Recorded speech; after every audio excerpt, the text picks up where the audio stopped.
¿Qué tal? ¿Cómo están? Acojonado. Esta es la palabra que mejor define en estos momentos cómo está la Moncloa, cómo está el Partido Socialista, cómo está Sánchez y cómo está todo su séquito de asesores. Acojonados. Y lo digo porque las últimas encuestas lo dejan claro. Ponen de manifiesto que Pedro Sánchez tiene ya los días contados en la presidencia del gobierno, está ya en la cuenta atrás, es decir, lo dicen de forma tendencial ya todas y cada una de las encuestas.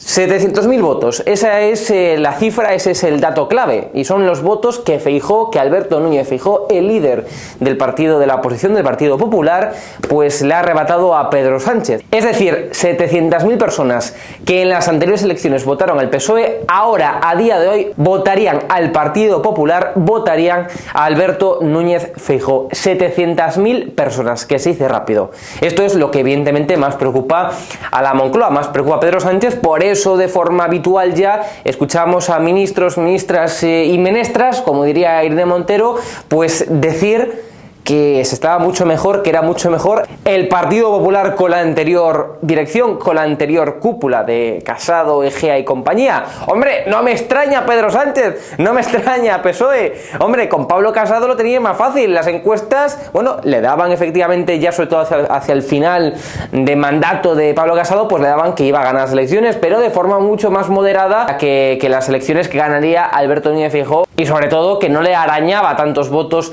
Pablo Casado a Pedro Sánchez, con lo cual evidentemente vivían mucho mejor los del PSOE con Pablo Casado. Con Feijóo viven mucho peor, están mucho más, como decíamos antes, asustados. Pero además de esto también hay otras derivadas que podemos comentar, y es por ejemplo la entrevista que Ortega Smith de Vox, ya saben, pues le concedió a Federico Jiménez Los Santos en Es Radio. En esa entrevista Vox le ha tendido los puentes a Alberto Núñez Feijóo, el Partido Popular, para en un momento dado pues llegar a forjar una alianza para echar de la Moncloa, para echar a Pedro Sánchez y a sus socios, a Podemos, a ERC, a Bildu, es decir, lo mejor de cada casa, ¿no? Es un avance en las relaciones que hasta hace unos meses, hasta que Feijóo pues llegó a la presidencia del Partido Popular, pues estaban rotas entre PP y Vox. Ahora parece que no están rotas, parece que ya se están abriendo pues el diálogo, al menos públicamente, ¿no?, en las entrevistas, y eso yo creo que es algo interesante a valorar de cara a las futuras elecciones, de cara a los futuros pactos y de cara, por ejemplo, como decía, bueno, pues a echar a Pedro Sánchez, democráticamente hablando, echar a Pedro Sánchez de la Moncloa. Y además de eso también hay otra derivada más que me gustaría comentar. Pedro Sánchez, el Partido Socialista, a pesar de que habría una diferencia de 10 puntos entre el PP y entre el PSOE en las últimas encuestas, tal y como reflejan las últimas encuestas, el PSOE aún se mantiene. Y esta es una pregunta que siempre me hago. ¿Cómo puede ser, por muy de izquierda que seas, por muy votante socialista, votante de Podemos, votante de izquierda que seas, cómo se puede seguir confiando, cómo se puede seguir votando a una persona, a un partido político que es el Partido Sanchista, porque el PSOE ya no existe, es el Partido Sanchista, que nos está llevando a la ruina más absoluta a nivel político, a nivel social y sobre todo a nivel económico?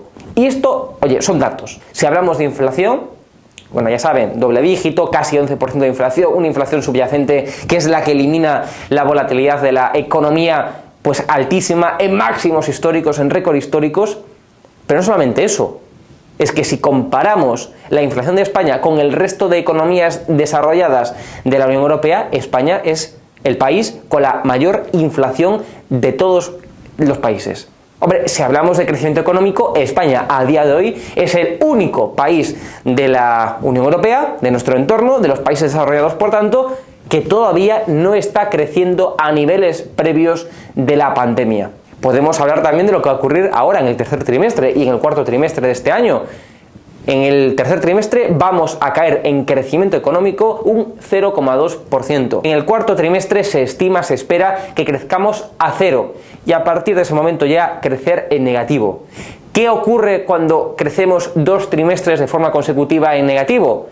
Pues que surge la recesión, que son efectivamente pues eso, de crecimiento digamos económico durante 2 trimestres consecutivos. La recesión, por tanto, está a la vuelta de la esquina.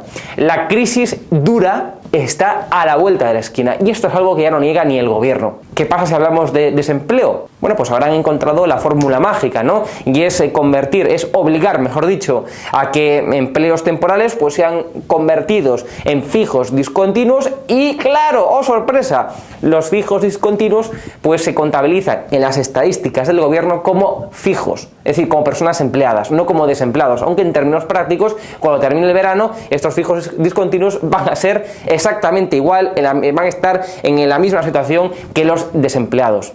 Bueno, maquillar las estadísticas, maquillar los datos, que es lo único que le queda a este gobierno que efectivamente, como decíamos, está llevando a la ruina económica sobre todo. ¿Qué pasa si hablamos del PIB per cápita? España es el único país de la Unión Europea también que el PIB per cápita ha caído en casi 1.000 euros. Mientras que en el resto de países ha aumentado el PIB per cápita por cabeza, por tanto, aquí en España ha caído. ¿Y qué pasa si hablamos de tantos y más tantos datos económicos? Tanto macros como micros, como el de las familias. ¿Qué os voy a contar? Cuando van ustedes a hacer la compra, a pagar la factura de la luz, a pagar la factura del gas, que por mucho que nos diga el gobierno, prácticamente está en el mismo precio la factura del gas, en el mismo precio la factura de la luz. Hombre, que ha bajado 10 euros. Seguimos pagando la factura de la luz, la factura del gas en máximos históricos.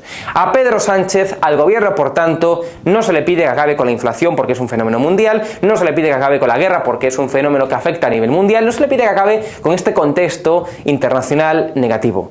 Lo que se le pide, y de forma encarecida, es que España, es que los españoles no seamos los peores en todos los datos, en todas las estadísticas, en todos los índices. El índice de miseria, por ejemplo, España el peor. El índice de desempleo, España el país con más desempleo en Unión Europea, el que más cayó de la OCDE en los peores momentos de la crisis pandémica y el país que más está tardando en crecer a niveles previos a la pandemia, como decíamos anteriormente.